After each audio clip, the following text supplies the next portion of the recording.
E books, important vocabulary. Ripple, छोटी छोटी जो लहरें होती हैं उनको रिपल कहते हैं, और उससे ये एग्जांपल्स हैं। The stone created ripple in the pond, पत्थर से जो छोटी छोटी लहरें बन जाती हैं, बेसिकली उसका हिंदी मीनिंग रिपल ही लहरें हैं। Second is multifarious.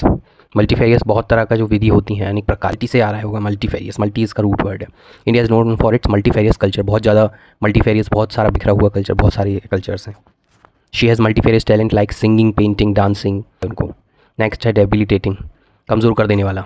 Debilitating basically reduce कर दी कुछ चीज़ को, शक्ति कम कर दे, डेबिलिटेट कर दे, शरीर, मन या ताकत, इस तरह की चीज़ों को रिड्यूस कर दे। एग्जाम्पल्स क्या हैं? ही सफ़र्ड फ्रॉम डेबिलिटेटिंग इलनेस, ऐसी इलनेस जो धीरे धीरे उसको कमज़ोर करते जा रही थी। Stress can have debilitating effect on the mind, तनाव मन पर कमज़ोर कर देने वाला असर डाल सकता है। सो बेसिकली कमज़ोर कर, डेबिलिटेटिंग रिड्यूस या कमज़ोर। The heat was so debilitating that I couldn't work properly, इस तरह से कमज़ोर कर देने वाली थी, रिड्यूस कर देने वाली थी। A debilitating injury ended his sport career, ऐसी इंजरी जिसने उसको धीरे धीरे कमज़ोर कर दिया। Negative thoughts can be mentally debilitating reduce कर देगा आपको, कमज़ोर कर देगा। नेक्स्ट है वर्ल्स, ये वर्ल्स वर्लपूल वर्ड से है, वर्लपूल जो होता है। सो बेसिकली वर्ल इज़ गोल पैटर्न वाला जो शेप होता है उसको वर्ल्स बोलते हैं। Smoke rose in soft whirls through the air, धुआं हवा में गोल गोल घूमते हुए ऊपर उठता है, जिसको छल्ले भी बोलते हैं। She notice whirls in the wooden design, the child had tiny whirls in his hair, घुंघराले जो बाल होते हैं उनकी बात कर रहा है। The river formed whirls, basically गोल गोल घूमने वाली जो भी शेप्स हैं उनकी बात है। नेक्स्ट है प्रीडेट्स, पहले से मौजूद होना। पहले प्रीडेट्स का इसमें रूट है प्री, सो पहले से मौजूद होने वाला, किसी चीज़ से पहले का होना। यह वर्ड तब यूज़ होता है जो चीज़ दूसरी चीज़ से पहले अस्तित्व में आई हो। प्रीडेट्स बेसिकली कुछ चीज़ प्रेजेंट चीज़ से पहले वाला।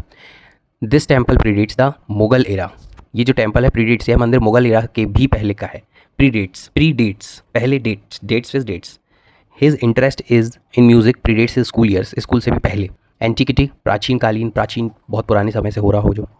दीज रूइंस बिलोंग टू एंटिकिटी, ये खंडर प्राचीन काल से संबंधित हैं। जो भी एंटीक होता है ना, इसका रूट है एंटीक, जो बहुत पुरानी चीज़ें होती हैं, उस हिसाब से बताया गया। तो दिस बिलोंग टू एंटिकिटी। डिजर्टेशन, शोध या विस्तृत शोध लेख, रिसर्च पेपर जिसे कहते हैं उसको डिजर्टेशन भी कहते हैं। तो सी स्पेंड 2 years राइटिंग हर डिजर्टेशन, उसने अपने शोध डिजर्टेशन, उसकी जो थीसिस वगैरह होती है उसको भी डिजर्टेशन बोल रहे हैं। His dissertation focused on climate change, dissertation है। नेक्स्ट है एम्पिरिकल, अनुभव या प्रयोग पर आधारित। एम्पिरिकल जो नॉलेज होता है, ऑब्जर्वेशन, एक्सपीरियंस, एक्सपेरिमेंट या रियल एविडेंस पर जो आधारित हो, उसे बोल रहा है, राइम भी हो रहा है। So the scientist relied on empirical evidences, जो प्रैक्टिकल, जो सामने प्रमाणों